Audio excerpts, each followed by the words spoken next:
Olá, avaliadores, tudo bem? Olha só, hoje, tá? Eu vou falar com vocês um assunto muito importante quando nós estamos trabalhando com a BNT 14.653. Fica de olho aqui, porque hoje nós vamos falar sobre grau de fundamentação. Mas antes de entrar no assunto, tá? Lembre, deixa um like, tá? Curta o vídeo, se possível, tá, gente? Aqui nesse canal tem conteúdo útil para você, tá? Útil. Se inscreva no canal para você continuar recebendo as notificações conforme nós vamos produzindo, tá? Escreva comentários. Você sabe que além de você ter a sua pergunta respondida, você também ajuda, né? Isso é muito importante para aquelas pessoas que divulgam conteúdos na internet, porque além dele divulgar o trabalho dele, ele também está divulgando conhecimento. E quando você deixa ali, tá, gente, um comentário, você deixa o seu like, você deixa a sua opinião, é uma pequena soma ali, uma partezinha, mas cada like, cada comentário que vai chegando, aumenta a possibilidade desse conteúdo aqui chegar em outras pessoas. Tudo bem? E hoje, tá? Esse assunto é para os avaliadores de imóveis rurais, tá? Você, engenheiro agrônomo, fica aqui com o professor Tarcísio que você vai aprender uma parte muito importante do processo de avaliação do imóvel rural. Vamos lá? Então, o que é grau de fundamentação? Primeiro vamos pensar, para que você faz uma avaliação? Vamos imaginar que você faz uma avaliação para uma ação judicial. Tá? Uma ação judicial. Então você vai entregar isso aqui, você é um perito, e você vai entregar isso aqui na mão de um juiz. O juiz, ele quer olhar aquele valor ali e decidir, por exemplo, que aquele imóvel seja vendido no leilão para pagar uma dívida. Pode ser uma dívida tributária, pode ser uma dívida com um terceiro privado. E o juiz, ele não é responsável por dizer se aquele imóvel, aquela fazenda, aquele sítio vale 10, vale 20 ou vale 30. Ele é responsável por decidir se aquilo vai ser vendido ou não. Mas quem vai dizer se esse valor está no valor de mercado é um outro pessoa, um outro profissional, que aí entra então o perito. E no caso de laudos, tá, de avaliação para imóvel rural, tá, tem que ser um engenheiro agrônomo. Pode ser outro profissional? Pode. Há casos que você pode ter aqui o zootecnista, há casos aqui que você pode ter o engenheiro florestal, há casos que você precisa ter mais de um profissional.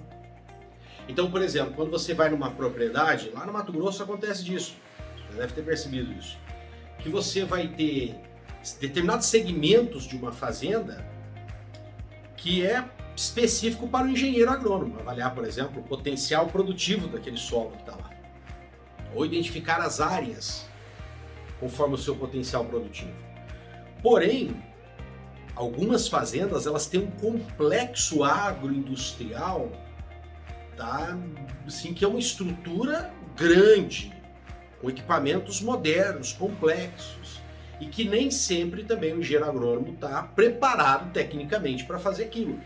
Então, às vezes, precisa somar os esforços de um engenheiro agrônomo e de um engenheiro mecânico ou um engenheiro agrícola, que tenha conhecimento, esteja habilitado e tenha conhecimento técnico para avaliar aquele complexo industrial que está ali, ou de armazenamento que está ali, de secagem que está ali naquela fazenda. E você vai entregar então esse dado para o juiz vai pegar aquilo e falar assim, tá, eu posso confiar aqui nesse valor que você está me entregando? Ou se o juiz não perguntar isso, uma das partes pode perguntar. Ah, mas de onde você tirou esse valor? Que aí a gente volta naquela questão do corretor fazer essas avaliações. Você pode perguntar lá para um corretor que vende fazendas, né? e ele acertar o valor de uma fazenda? Pode acertar. Ele pode acertar mais do que você, inclusive fazendo todo esse trabalho aqui. Mas qual que é a diferença? É que a opinião dele, gente, se ele só falar o valor, é só uma opinião, ele não tem uma fundamentação técnico-científica. Ele não tem como comprovar que ele está certo. Ele não tem como comprovar o quanto é seguro aquela informação para o juiz. E o juiz pode querer saber isso. Ou uma das partes pode perguntar, e daí, mas eu posso confiar nesse valor que o senhor está apresentando aqui? Aí você vai dizer assim, pode sim. Porque quando você usa essas técnicas, tá, gente, construídas com conhecimento científico, você pode apresentar para eles o grau de fundamentação.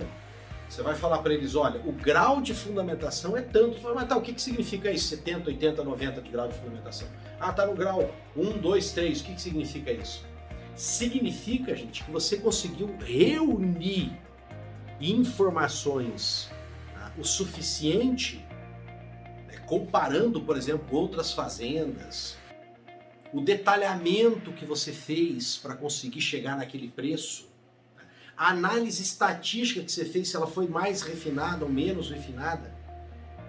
Então aquilo vai dar o quê? Uma segurança para o valor que você está informando.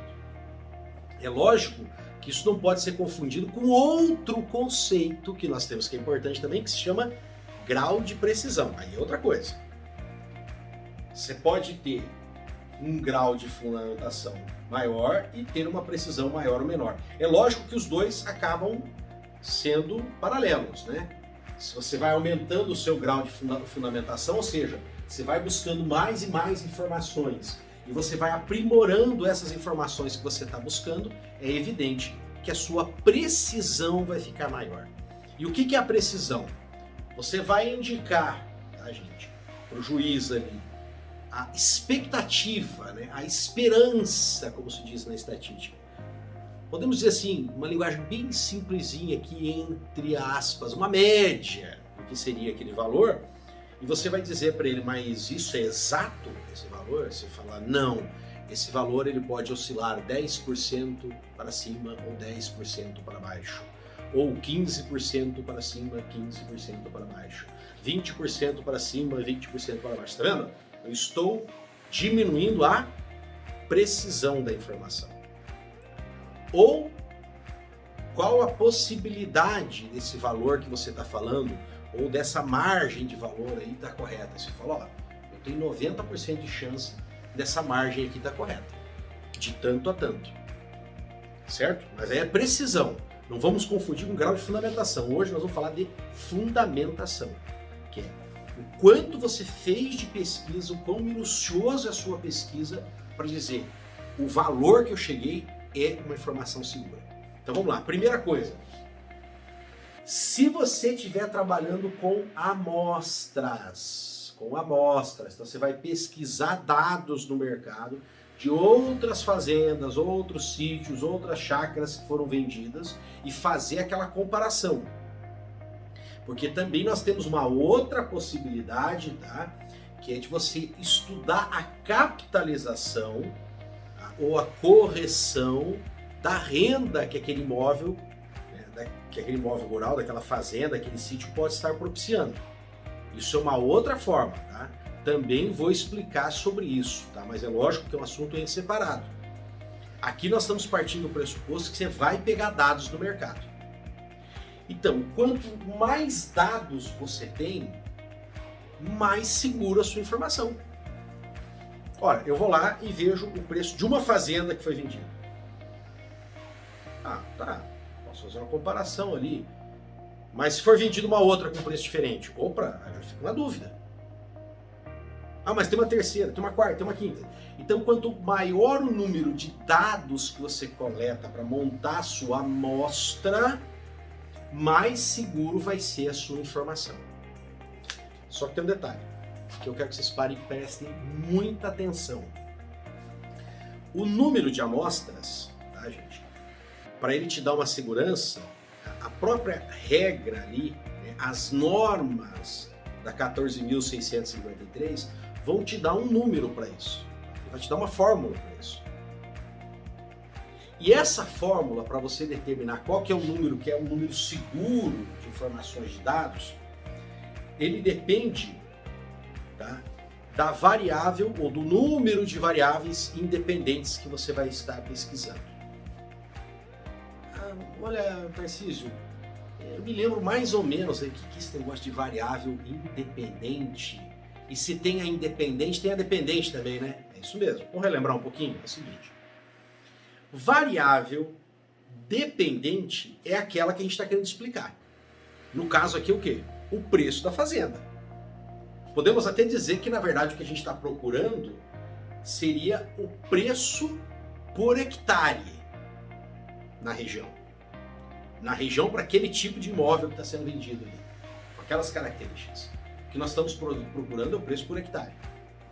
Lógico que uma fazenda, muitas vezes, não é só a área de plantio, de cultivo, ou de criação de animais. Pode ter lá estrutura, equipamentos, sede, galpão, leiteria, e aí vai embora. Isso é outro papo, depois nós vamos falar disso. Agora o que a gente está procurando, na verdade, seria o preço por hectare. Só que eu posso estar comparando, tá, gente? Não só a área como critério para estudar. Porque eu poderia simplesmente comparar a área, dividir por hectare e falar, essa fazenda aqui tem tantos hectares, está custando tanto, então eu vou dividir, beleza, descobri que cada hectare custa tanto. Porque aí eu só teria uma variável independente. Eu posso avaliar outras, por exemplo, comparar pelo tipo de solo, comparar pela proximidade com uma cidade, comparar pela qualidade das estradas, comparar pela presença ou não de água,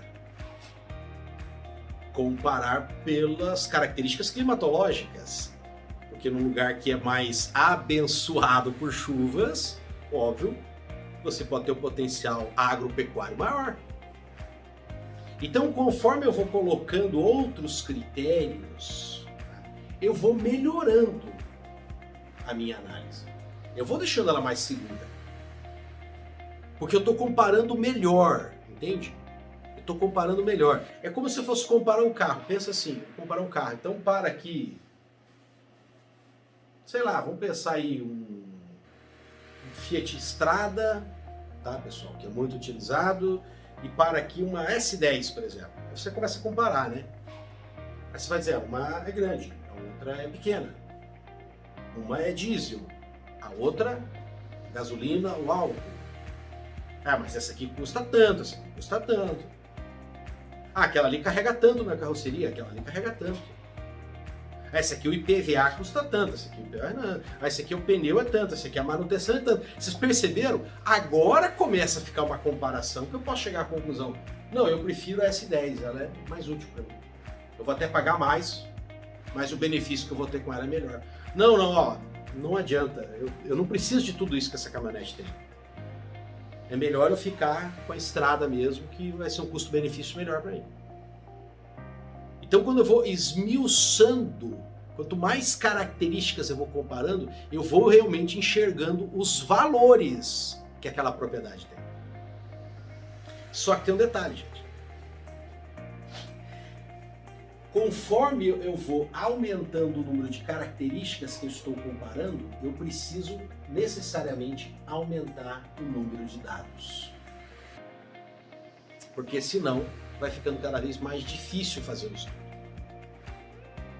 Tanto que vai ter uma formulazinha que vai dizer assim, que o número de dados da minha amostra vai ser maior ou igual a 3 vezes o número de variáveis dependentes mais 1. Então, por exemplo, se eu pegar 3 variáveis independentes, vou pegar aqui a própria área, pode ser uma delas, proximidade com estrada, vou colocar uma aqui, e tipos de solos. Então eu tenho 3. Como que é a formulazinha? Eu tenho que pegar esse 3 aqui, somar mais 1 e multiplicar por 3. Então eu vou ter 4 vezes 3, 12. Então nesse caso que eu estou trabalhando com 3 variáveis independentes, eu preciso de 12. Ah, mas para que esse 12? Esse 12 é porque vai me dar um alto grau, elevado grau de fundamentação. Vai me dar uma nota alta aqui nesse caso. Outra coisa importante, a qualidade dos dados. O que é qualidade dos dados? É quando você está comparando duas coisas que sejam próximas. Entende? Que sejam próximas. Então você está comparando preços de fazendas que estão sendo vendidas, mas os solos, por exemplo, são muito diferentes. A topografia é muito diferente. Pô, essa aqui é para reflorestamento, essa aqui eu vou produzir soja. Então é muito difícil você chegar a uma comparação, porque os dados são muito distintos, muito diferentes. Professor, mas tem uma técnica ali, pelo que eu me lembro, tem uma técnica, né, que dá para a gente corrigir. Sim, nós temos a técnica do uso de fatores de homogeneização, que dá para a gente corrigir, tirar ali algumas diferenças. Mas esses fatores de correção têm um limite, porque senão você começa literalmente a forçar a barra, entendeu? Então, quando você está com amostras que sejam muito similares ou mais similares possíveis, maior a nota, mais confiança você pode dar naquela avaliação que você está fazendo. Visita os dados, isso aqui é importantíssimo, tá? Visita os dados. Você tem que visitar os dados, você tem que ir lá e coletar informações. Quando a gente está trabalhando, né, passando essas regras gerais aqui e falando de avaliação de imóveis urbanos, isso é relativamente simples, né? Você vai pegar uma cidade aí de 300 mil habitantes, você tem que se deslocar um pouquinho, estacionar o carro, olhar, né? Já tem uma divisão por bairros, normalmente você vai procurar no mesmo bairro. Se pega uma grande metrópole igual São Paulo, você vai também procurar naquela região. É óbvio que não é a mesma facilidade quando se fala de uma fazenda, né? A fazenda, para você realmente visitar a área, às vezes pode se tornar viagens, né? Porque você vai pegar uma fazenda, ela até tem características similares, tudo, mas ela está longe. Por isso que é o que eu falo para vocês, né? A avaliação de um imóvel rural tem menos? Tem menos para fazer, óbvio, do que o imóvel urbano. Mas também os preços dos serviços são muito maiores. Muito maiores. Porém, nós temos algumas ferramentas, tá, gente, que dá para se utilizar. Por exemplo, hoje, se você, como engenheiro agrônomo, estudar o básico de sensoramento remoto, você pode usar uma imagem de satélite e fazer uma boa identificação da propriedade. Se você não estiver visitando, por exemplo, questão de estruturas, de equipamentos, instalações, sede, maquinário, às vezes você, com um bom uso de imagem de satélite, o uso do Google Earth, você consegue identificar tudo que tem ali. Ou quase tudo que tem de cultura. Dependendo da região, os solos são solos muito padrões, né? Quando você pega um relevo, você pega uma região de transição de basalto, às vezes você precisa, né? Porque você pega uma propriedade, às vezes, tamanho médio, você vai ter 3 tipos de relevo com 3 tipos de solo muito distintos. E aí você precisa determinar essa área. Então aqui cada caso é o caso, mas fica essa dica. Também uma outra solução interessante é você ter parceiros, né? Mas parceiros que também saibam fazer o trabalho. Então você pode fazer os estudos, por exemplo, com sensoramento remoto, e uma pessoa próxima daquela cidade fazer a visita, fazer a coleta de material fotográfico, que diga também é uma parte científica, técnica, né? Mais técnica, né? Para fazer o laudo, fazer uma boa apresentação de fotografia, e tem que estudar sobre isso porque a maioria das vezes fotografia de instalação de equipamento é em campo aberto, né? Então fotografar trator, fotografar animal, fotografar instalação, não é tão simples chegar lá com o seu celular e pronto, porque às vezes não fica claro o que você está querendo demonstrar. Então tem que saber tirar fotografia também. Então você pode ter esse parceiro que pode lhe passar os dados e você faz a análise. Isso é possível. Tá? Principalmente, né, quando você tem parceiros técnicos para fazer isso. Tá bom? Avaliação de construção e equipamento, tá, gente? Bom, quando nós falamos de construção, tá, e nós estamos falando de construção no ambiente rural, não é tão simples fazer aquela comparação que a gente faz na cidade. Quando nós estamos falando de avaliação de imóveis urbanos, de uma casa, de um galpão, de um apartamento, né? E você usa o CUB ali, poxa, o CUB hoje é muito próximo da realidade.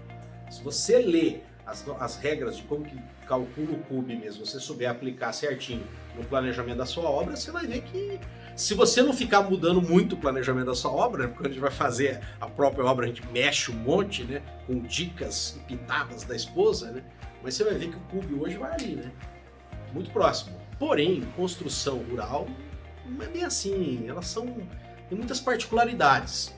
Então, no caso, o laudo ele vai ter mais valor, né? Essa informação ela vai ter mais valor, né? Vai ser uma melhor fundamentação se você fizer toda a planilha descritiva de material que entrou na construção daquela instalação.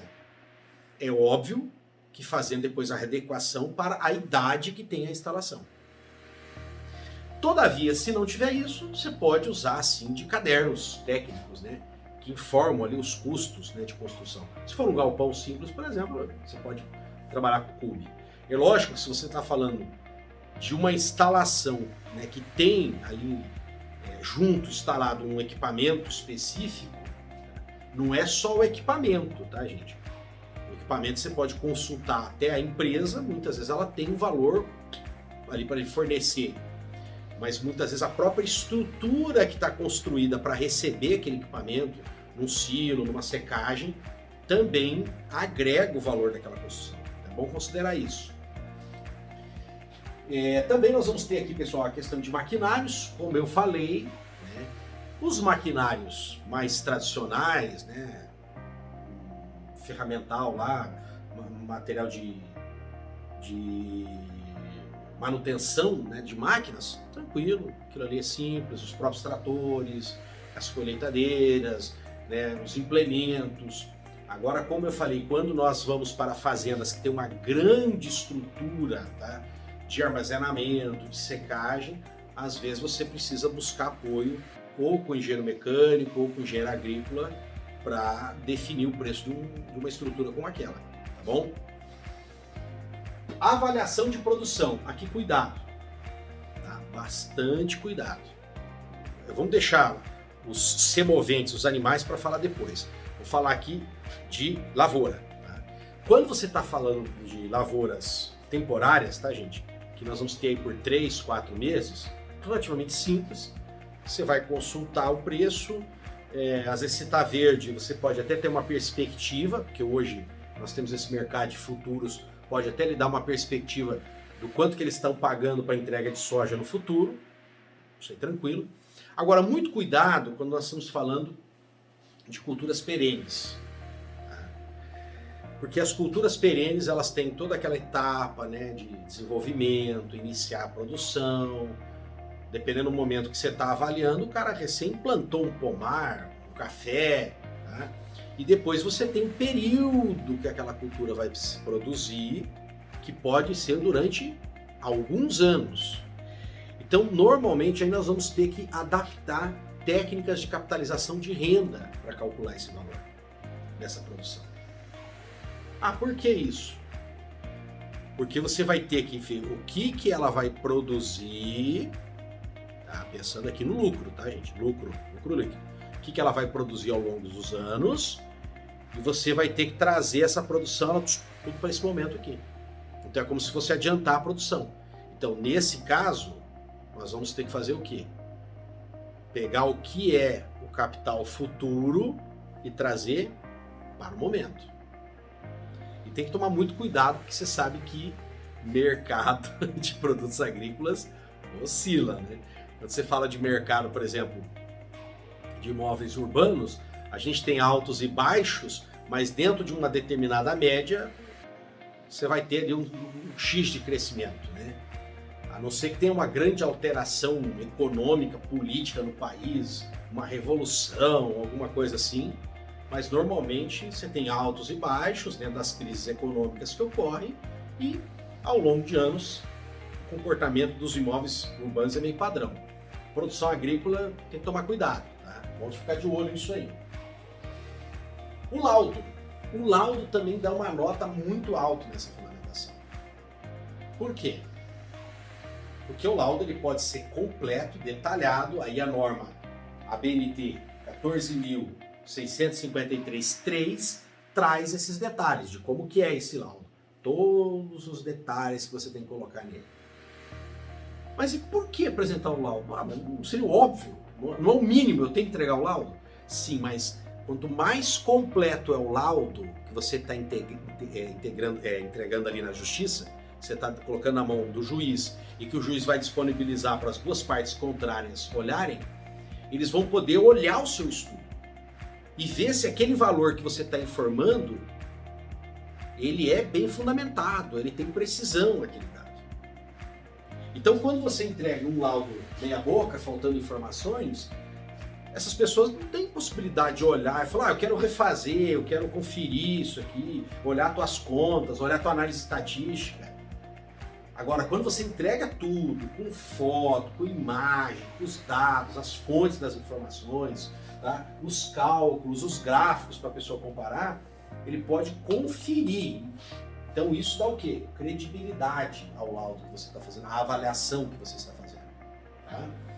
Método de análise estatística. Bom, aqui, para um pouquinho, respira um pouquinho, descansa um pouquinho, dá uma oxigenada aí nos seus neurônios. Pronto? Vamos lá. É o seguinte, nós temos dois grandes caminhos aqui para tomar. Dois grandes caminhos, né? Um deles, os dois vão trabalhar com estatística na verdade, mas um deles, ele vai trabalhar com regressão mesmo. Tanto pode ser uma regressão linear, como algumas regressões não são lineares, a gente tem que linearizar essas regressões. E nós podemos trabalhar, né, com duas incógnitas aqui, né? Duas variáveis, mas via de regra, como nós vamos pegar vários critérios aqui, lembra? Então nós vamos fazer uma regressão linear com múltiplas variáveis. E aí fica um tratamento estatístico mais pesadinho. Lógico, hoje com recurso computacional, né? Também tem os softwares de avaliação, que é interessante vocês conhecerem, mas aqui cabe uma ressalva que eu repito, gente. Comprar um software, ler o manual, só jogar ali, imprimir um gráfico, integrar, assinar e bate meu carinho lá, encher agrônomo, cara, tá aqui meu CREA. Você não sabe o que você está imprimindo, se pedir para explicar para você o que significa aquele coeficiente de variância ali, você não sabe o que é? Ou você sabe o que é uma regressão? Porque tem gente que compra isso, joga ali, não lembra nem o que é uma regressão. Então não estou dizendo que hoje, gente, com o uso do computador, do próprio Excel, mas faz isso no Excel, ou com esses softwares, que você precisa ficar decorando fórmulas estatísticas. Não, não precisa. Não precisa. Mas você entende o que significa fazer uma regressão?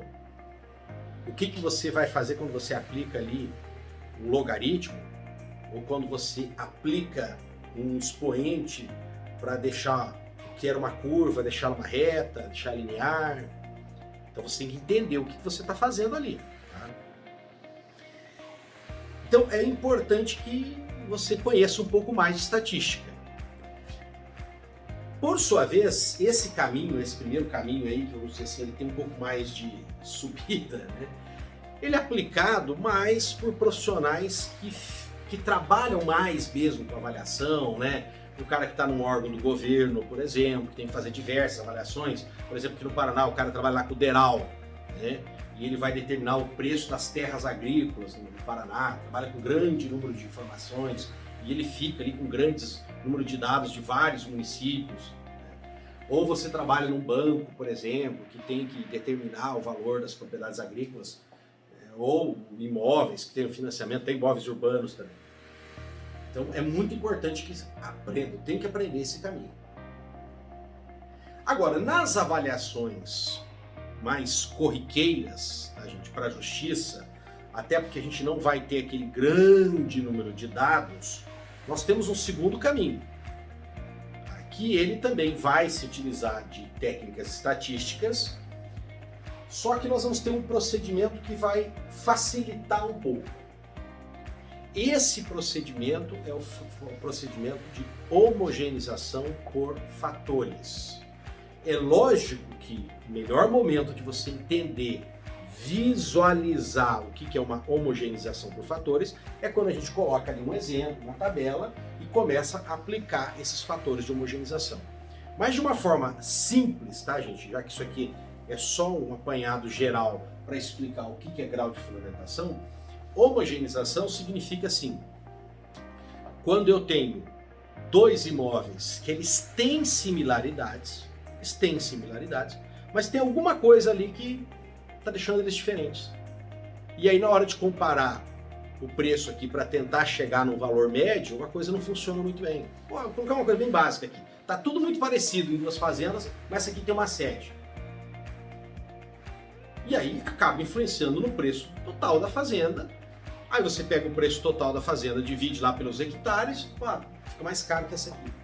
E é uma sede suntuosa. Aí o que você faz? Tira a sede da avaliação. Pronto. Isso é fazer uma homogeneização. Então eu vou lá, calculo o preço daquela sede, desconto do valor do preço que estão oferecendo lá aquela fazenda para ser vendida, pronto. Aquilo que estava dando uma diferença, o que vai acontecer? Diminui essa diferença. E aí eu posso comparar, né, usar esses dados aqui para comparar o preço dessa que eu quero descobrir de uma forma mais segura. Então, vou pegar um outro caso aqui. Fazenda plana, essa aqui tem uma certa declividade. Aí dá naquela região ali dá uma desvalorizada. Bom, então eu desconto isso. Tiro. Imaginar que eu considero que ela não tem essa declividade. Então isso melhoraria o preço dela. Então ela estava muito baixa, não estava dando para usar para comparar, mas o solo é muito parecido, a região é muito parecida, próximo, estrada, então elevei o preço, pronto. Eu já deixei ela mais homogênea. É lógico que tem crítica nesse método. Por quê? Porque alguns fatores de homogeneização, né, eles são tabelados. Você consegue se recorrer a uma tabela. Mas na prática, muitas vezes, você tem que definir valores de homogeneização. Tem estudos aí que estão tentando criar mecanismos matemáticos para criar os fatores de homogeneização também. Mas hoje ainda tem uma certa carga de subjetividade, ou seja, da opinião do profissional ali. E aí, consequentemente, aquilo que você quer chegar perto de uma coisa precisa, pode ser que esteja ou não, porque fica meio como aquela opinião do corretor, lembra? Lógico que no caso do corretor é um extremo, né? Ele dá uma opinião dele sobre um valor que pode estar certo ou não, você não tem muito como conferir. Nesse caso aqui você tem muitas formas de conferir. O detalhe é que vai ter uma homogeneização ali que pode ter uma opinião sua. É lógico que quando eu ensino como fazer as homogeneizações, eu tento mostrar os caminhos onde a gente vai tirando o máximo possível dessa subjetividade. E como diminuir isso aí. Mas ainda não é o momento. Então aqui você vai ter esses dois caminhos de análise estatística. A gente pode dizer assim que é uma estatística pura mesmo, usando inclusive múltiplas variáveis, se for o caso, variáveis independentes, ou fazer a técnica que é para dar uma simplificada na análise estatística, que é usar a técnica de homogeneização. Identificação dos dados que você usou na amostra. Então, hoje, tá, gente? Hoje tem que ter as coordenadas geográficas, aonde que está isso aí, localização, acesso. Né? Se você quer ter um bom grau de fundamentação, fotografias, o máximo possível de informação dos dados que você está usando para o imóvel que você está avaliando, né? O seu avaliando. Também é importante você localizar o seu avaliando, onde ele está, coordenadas geográficas, estrada de acesso, caminho, tudo que você puder dizer sobre ele. E por último, documentação. Tá? Tenha a documentação o mais detalhado possível. É lógico que não é uma obrigação do avaliador, tá, gente? Buscar essas documentações. Você vai dizer o que você precisa. Então, quem está encomendando a avaliação é que vai te entregar essa documentação. Mas o básico hoje, né, gente? Matrícula atualizada. Matrícula atualizada. Se você vai avaliar, tá, para a justiça, por exemplo, isso provavelmente já está lá, né? Que são certidões, etc, etc, etc. Mas se você está avaliando para um fundo de investimento, você está avaliando para um investidor que está comprando, é interessante também solicitar isso. Tá? Se tem dívida tributária, se tem algum problema trabalhista, se tem algum passivo ambiental. Por quê? Porque tudo isso é lógico, impacta. Se você tem um passivo ambiental, ora, e alguém está comprando aquilo, ele está comprando passivo ambiental. Então, de alguma forma, o preço da propriedade não pode ser o mesmo, tem que se descontar isso. Questões trabalhistas também é importante, protesto do próprio CPF do cara que está vendendo. Todos esses detalhes aí é importante ter isso, principalmente quando você está avaliando para alguém que vai investir. Beleza? Pessoal, então, repetindo, grau de fundamentação é o máximo possível de informações que você puder ter para que a informação que você está dando para um juiz, para um fundo de investimento, para alguém que está comprando, para uma garantia de hipoteca no banco, tá? Seja seguro aquele valor. A pessoa que está fazendo alguma negociação ou comprando aquele imóvel num leilão, ele fala, não, eu sei que esse valor aqui muito provavelmente, muito provavelmente, é o valor de mercado mesmo. Porque eu estou vendo aqui, ó, os dados, ó, o que foi levantado para chegar nesse valor. Isso é o grau de fundamentação. Espero que vocês tenham gostado. Acompanhe aí, tá? @professor Tarcísio Teixeira. Tá? Veja lá no Instagram, tem algumas novidades. Deixa seu like e faça comentários. Inscreva-se, por favor. Precisamos de inscrições aqui no canal para a gente poder fazer esse conteúdo chegar e divulgar o nosso trabalho.